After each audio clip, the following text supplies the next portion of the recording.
So have you ever wanted to go about getting that nice cinematic filmic look in your videos? Well, in this video, I'm just going to show you on just how to do it by using this plugin called Dehancer Pro. Let's get into it. Okay, so once we jump into Premiere, I have these 3 clips laid out on the timeline. I have this one clip from the beach. It was a gloomy sunset that I have showed you in the edit. I have this drone clip I took a few weeks ago during sunset. And then I have a clip from the same time frame. It had some cool backlight as the sun was going down. So I figured it'd be a pretty cool clip to show you guys as well. So starting off with the first one, you're going to want to go up to the Effects tab, start typing in Dehancer, and then it should pop up. You're going to want to click and drag it down onto your clip. And right off the rip, you could see it gives you this look already. But before we start, I want to take off the film grain just so we have a more flat look to go off of. Alright, so scrolling back up to the top, click the input, and you could see under source it says Rec 709. You're going to want to click that, scroll down to choose camera, and then you'll be able to click this, and you can see this whole list of cameras pop up. You're going to want to scroll down until you find the camera that you used, and assuming that you filmed in a film log or a flatter profile. In my case, I filmed with the Sony a7 III. So I'm going to scroll down until I find my camera, which was right here, A7 III, S-Log 3, S-Gamma 3 Cine. Click that and you could see it gives you the profile to start off with. Under input, you also have the ability to change your exposure, temperature, tint. I'm going to leave all that alone for right now and change it once we get down below. So moving on to the film look. Alright, so the film look by default, it gives you this Kodak Vision 3 250D. If you click the down arrow, you could see it gives you a whole bunch to choose from. For my preference, I've just been liking the default look that it gives you. So for this tutorial, I'm just going to be leaving it at that. And of course, right here, you could adjust the amount that you want it to kind of give. Basically gives you a more flatter look, or you could go for the darker look. But in my case, I'm just going to leave this as 0. Moving down to Film Developer. So this basically builds your contrast. So instead of scrolling back and forth on the numbers, you have the ability to click the down arrow and use these sliders. But first, you're definitely going to want to click Enable so that you can see what you're doing. So all the way to the left, you can see it gives you a flat look. And all the way to the right, it gives you an intense, drastic change. So that's one thing that I wish would be slightly different with this. I wish it wouldn't give you such a drastic change right off the rip and kind of maybe change it up a little bit. But for this sake, I'll be leaving it at about the 15 mark, right about there. You could change the gamma correction, so I will change that. Let's see. I'll leave this at about 30. Don't want to leave it too bright, but not too dark. I still want to give it that like moody look I was kind of going for. You have color separation, color boost. So the color boost basically takes out the color, or you could bring up the color a bit, which in this case I'll leave it at 10. Moving down to film compression. So this basically removes harsh highlights. It tends to flatten the image also, depending how bright your clip is or how dark it is. So as you can see, by default, the impact is set to 60. So if we move it around, if I go left, actually I'm going to want to enable that. I forget that all of these aren't enabled right off the rip. So going to the right or to the left. For this clip, it's kind of hard to tell. So I'll just leave this at what it was at 60. You have the white point. So as you can see in the background in the sky, the white points of the sky, the highlights basically get brighter or get darker or flatter. So in this look, I want the sky to pop still a little bit, so I'll leave it at 75. You have tonal range, so basically you could see it in the sky as well, the difference. So going all the way to the left versus all the way to the right, it seems like all the way to the right it makes the sky pop a little bit more. I'll leave that at 80. Color density, can't really see a difference here, so I'll leave that where it was, back at 50. Expand, you basically could change the black point, white point, which basically gives you the ability to change how dark the the black point basically gives you the ability to change the flatness or darkness of the blacks. Also the white point, you go all the way to the left, gives you this crazy overexposed look, versus all the way to the right, it gives you more of a faded. All the way to the right, it gives you this lower exposed kind of look. So I'll be leaving that back where it was. The print.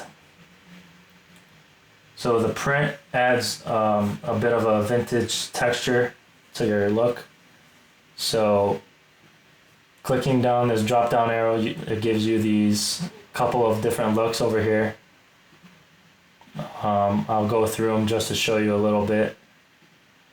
I haven't personally really used any of these. I have just used the normal look that I build off of Dehancer. Not too sure what linear really means. Maybe the linear is just to disable any of these or the natural look you're going for. For the sake of this tutorial, I will go with the Kodak 2383 print film look. And you could target the whites.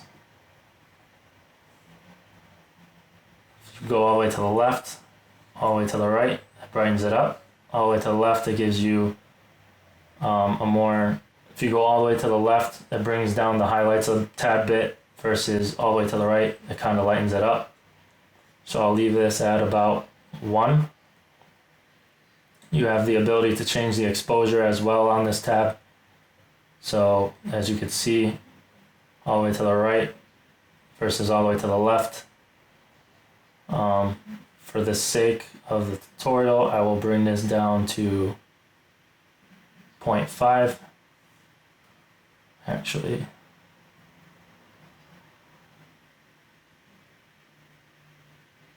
alright, I'll leave it at 0.8. Alright. Tonal contrast. You could mess with the contrast a little bit as well here. I'll leave that back at 0. You could also change the color density, the saturation. All the way to the left obviously brings it to a black and white look. All the way up gives you full range. So I'll leave that at full range. Going down to the color head. So this was the tab that I was waiting to show you guys. Gonna want to enable this first. At the top, you have the ability to choose if you want more of a yellow look or if you want to bring in some blues. So starting with the yellow side, if you scroll all the way to the left, it gets pretty yellow. If you go all the way to the right, it's pretty blue. So in this case, there was a bit of sunlight coming through the clouds in the background, but not a crazy amount. So I'm not sure if I want to throw in a little bit of yellow or more to the blue side. In this case, I'll leave it with a -5 for the yellow. Going down to the magenta or green. This is the magenta, and this is the green. I want to give it a little bit of that filmy look, so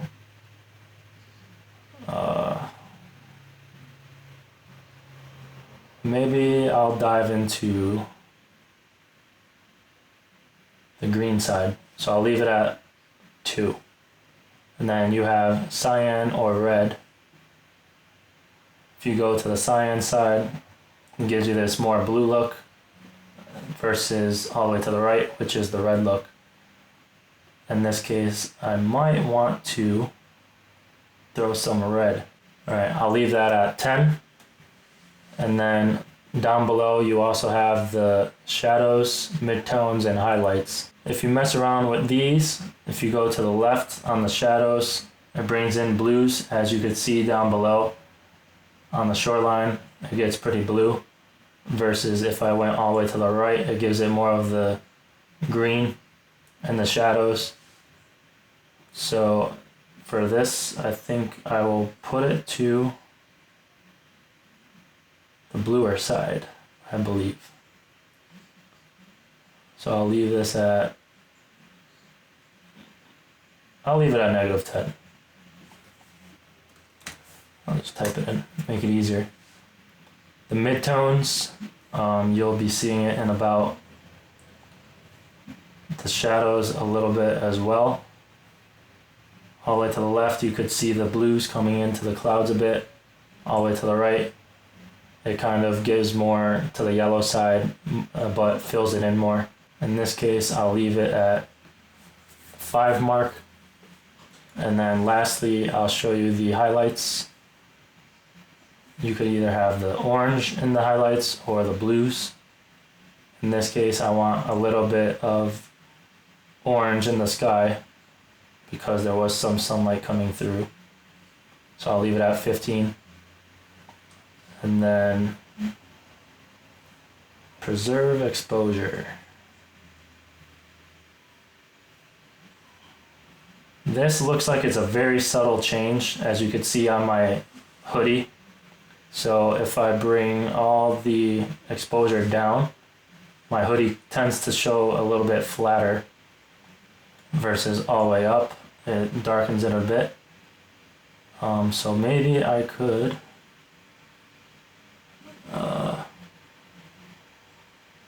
I'll just leave this at 100, and then the impact all the way left versus all the way right, I'll leave that at 100. So going down to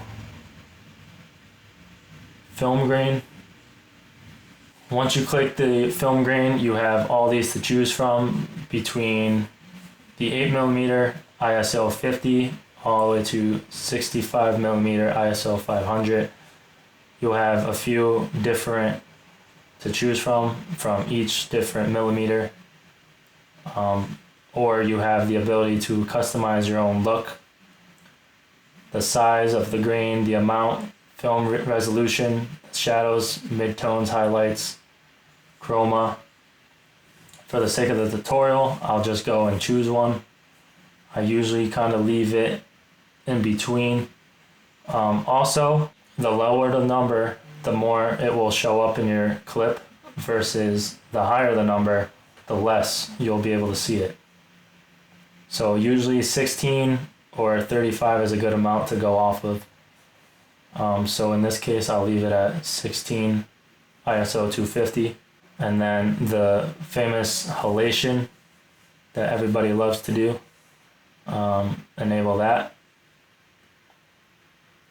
So what the halation does is basically gives it the vintage look around the edges.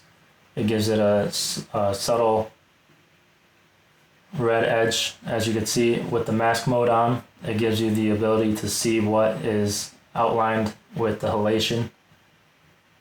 So I'll keep that on and I'll shuffle through your choices. So starting with the 8mm Super 8, it gives it more of a highlight. Also, if you go to change it to the Super 8 with no remjet, it kind of brings it up a bit more. 16,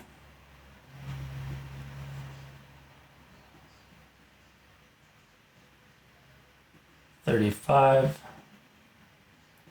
65, and again, the higher the number, the less you'll see it, but according to this, it seems like once you click the no remjet choice, that it kind of brings it up a little bit more intense and seems to maybe go off into the background a little bit depending on what you have as a clip. So for this case, I like to leave it at, I think I'll leave it at 16mm. And then take off mask mode, and then I'll try and give it a little playback. As you can see along the edge of my hoodie over here, you can see it popping and a little bit at the top of my head.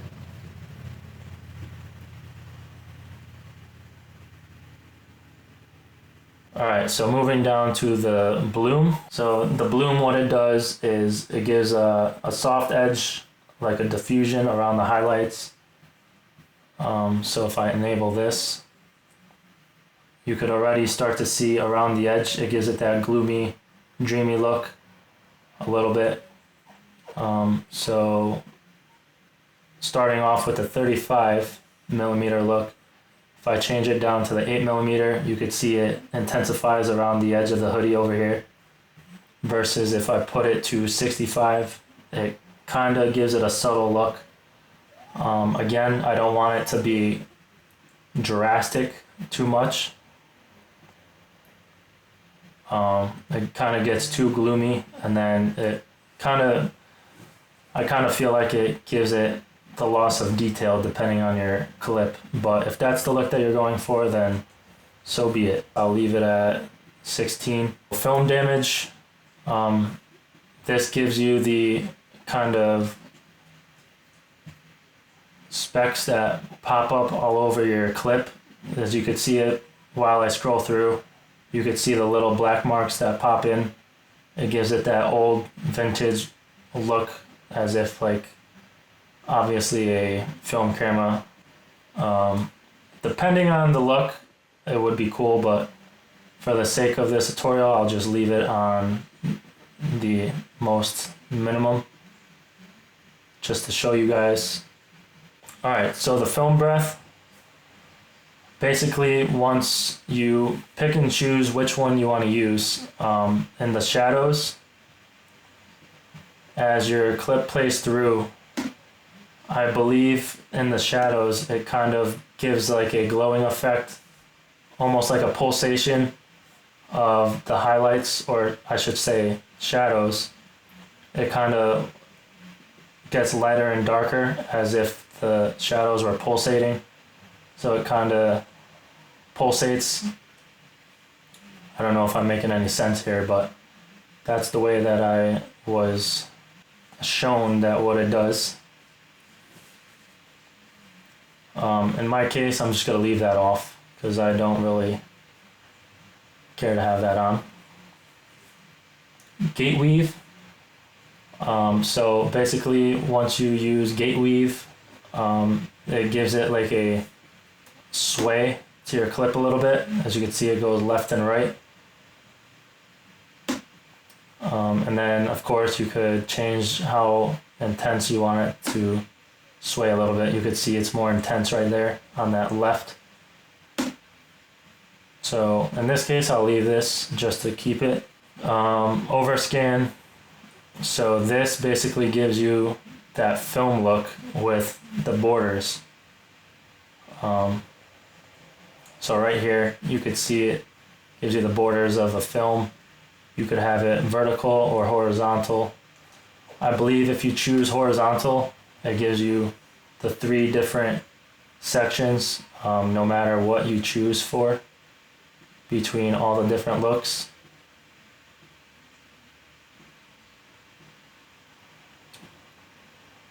So anyways, what I like to do is do the vertical so it's just one. And if I were to use it, I would just go with this look. And then you could adjust your exposure, scale, the offset of the clip to be centered or more to the left. If you want the border to be more to one side, you could flip it right here. You could change each side. You could, I believe,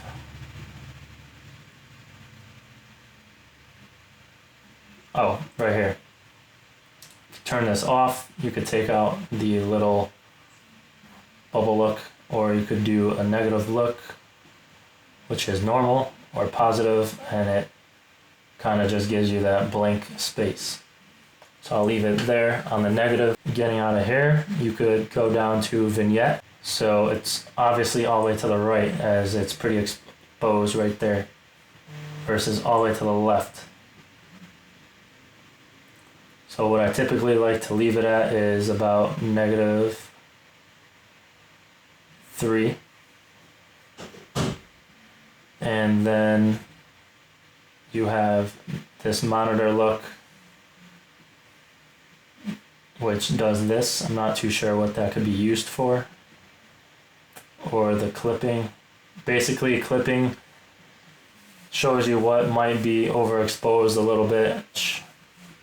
The output, total impact. So all the way at 100 is your final look. And then if you scroll it all the way left, it brings it back to what you started off with. And this is what we got now. So yeah, that's the first clip right there. Play it through.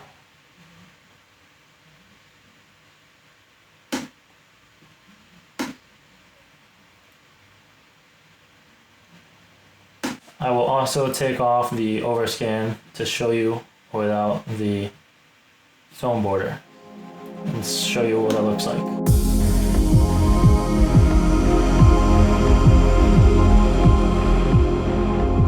Okay, so going off of this drone clip, click and drag Dehancer over it. So what I've been told is if you want to use a drone clip, you do have the ability to see some DJI drones available in here, along with some other DJI cameras as the Osmo Action, which might be compatible with using. If you don't see your actual camera in there, you might be able to go off of one of those. Otherwise, you could put it to Rec 709. We'll leave it at that. For the film, I'll leave it at the Kodak Vision 3 250. Film developer, I'll mess with the contrast a little bit. First, I of course want to enable it so you can see what you're doing. So I'll just go slightly on this, maybe leave it at 15, give it that darker contrast look. Gamma correction. I'll lighten it up a little bit. I'll leave it at 24, 25. Color boost. Let's see what we could get. You could see the oranges popping right there. I want to give it that nice sunset glow look. I'll leave it at about right there. Film compression.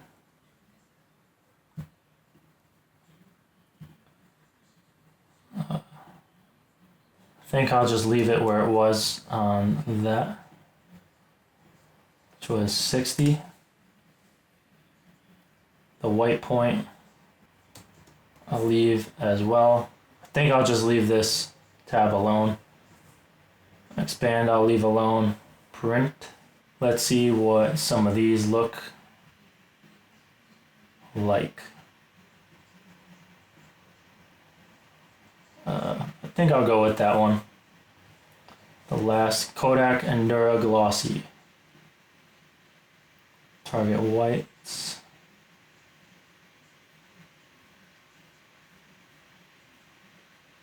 It's crazy because some of these adjustments you could not really tell what's going on versus, say, the gamma, or I should say the contrast. You could see a drastic change right off the rip, but going back to these little subtle changes that don't give you this big amount to really scroll and see what happens, it's kind of hard to see what actually goes on in the clip. But yeah, I'll leave the target white alone. The exposure might help us out a little bit, so I might actually change the exposure. I'll leave it at 0.7. Contrast on here, I'll leave it at 0, because we already kind of messed with that already. Moving down to color head, I'll throw some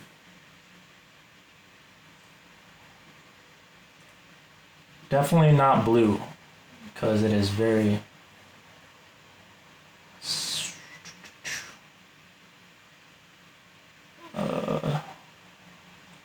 I'll leave a little bit of orange in there, or yellow, magenta or green. In this case, I might just throw in some magenta to give it more of a reddish look. I'll leave it at -3. And then going to the bottom, cyan or red. The cyan gives it more of like a moody bluish look, which might actually do us some favor. I'll leave that at -5 as well. Shadows. Definitely want some yellow in the shadows, well, to express the orange going on. So I'll leave that at a 10. The midtones, I'll leave it at, and again, you could see in the sky on this part especially, all the way to the right, you could see more yellow in the sky versus all the way to the left, the sky gets more bluer. So in this case, I will bring this to about 35. The highlights I think I'll leave at 30.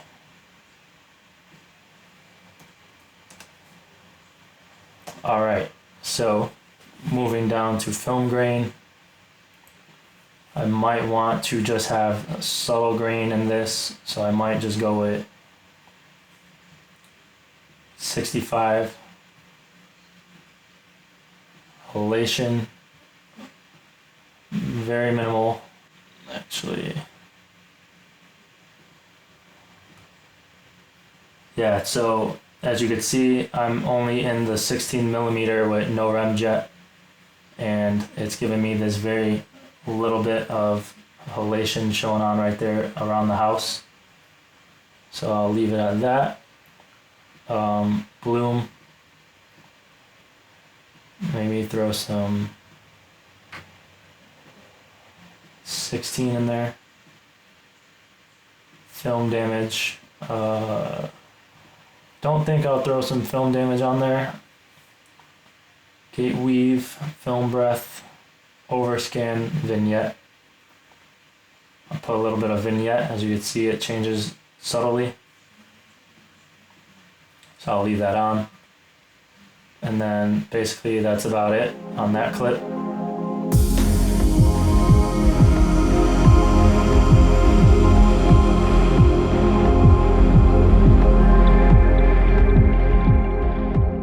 so the last clip that I have here is this clip of the drone with some cool backlight popping through, giving some cool glares. So again, click and drag Dehancer over the clip. Gonna want to go to input, select the camera that I used, which was the Sony A7 III right there. It already looks pretty cool as is, but yeah. So going down to film look, I'll keep it at Kodak Vision 3 250D.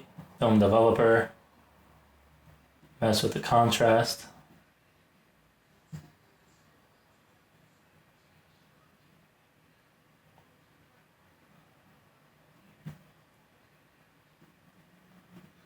Gamma correction, maybe go reverse on this one a little bit to the -10.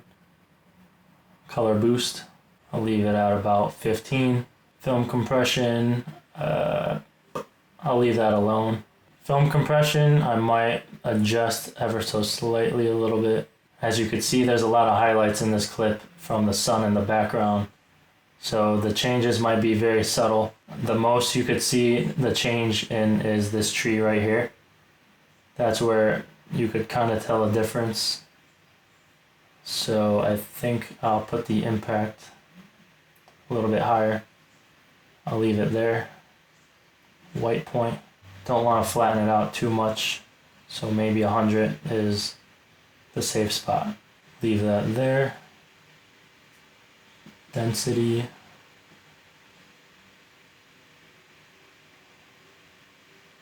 Well, that's weird. I'll let that be then. And then expand, I won't touch. Print.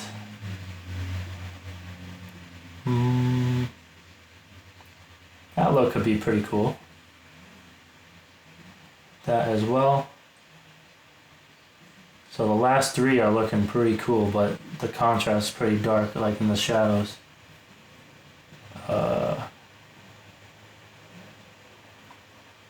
Maybe I'll go with that one. Target white. Seems like the sky could either get kind of flatter, or I should say the highlights get pulled down versus raised. So I'll leave this at 1. Exposure I'll leave.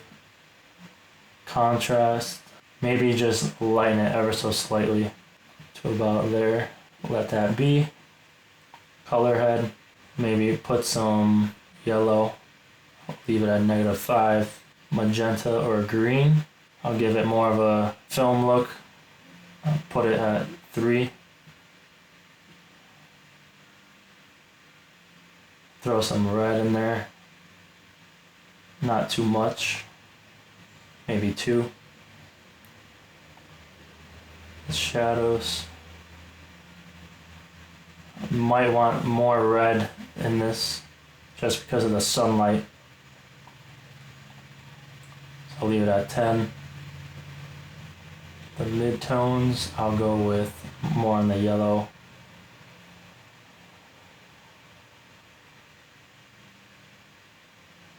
I'll leave it there. The highlights, definitely don't want blue and too high on the red, or I should say yellow. So I'll leave this very minimal. 10. Let that be. Film grain, I'll throw in a little bit. Maybe 16. Emulation, I'll add a little bit of.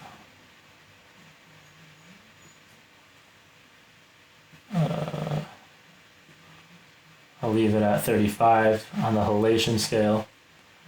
Maybe some bloom. Definitely just want a little bit.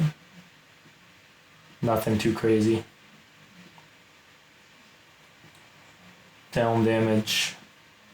Maybe I'll add a little bit on this clip. Film breath. I'll add a little bit. Maybe I'll leave it at 35. Gate weave. This is a stationary clip, so I'm actually curious to see what the gate weave would be doing. So I'll give that a test. Seems like there's a little bit of shakiness right about there. Looks like somebody's handheld with the camera. Of course, this clip was taken on a tripod. Not sure if I mentioned that, but I'll try the 8mm and see what it does. A little bit more shakiness. Guess I could leave it at 16. Throw some vignette on there a little bit. And then yeah, and this is what I got.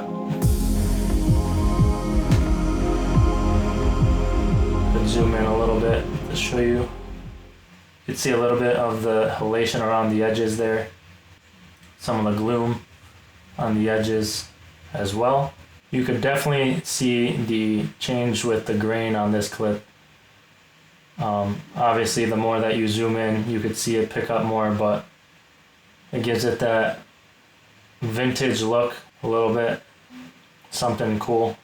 Alright, so in conclusion to using Dehancer Pro, I do think it's a quick and easy, valuable way to get that cinematic filmic look that you're going for. Some things I would change would be maybe not making the sliders so intense when tweaking the effects.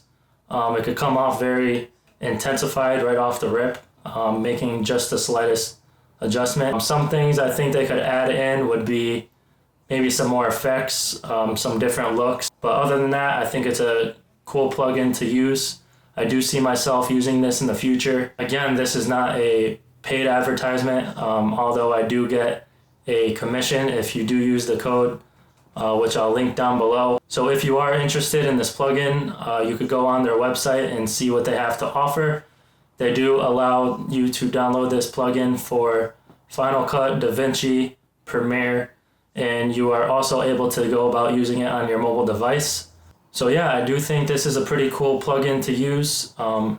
It's very straightforward, simple, and quick to get the look that you may be going for. So yeah, that's it for today, and I hope you enjoyed watching, and see you in the next one.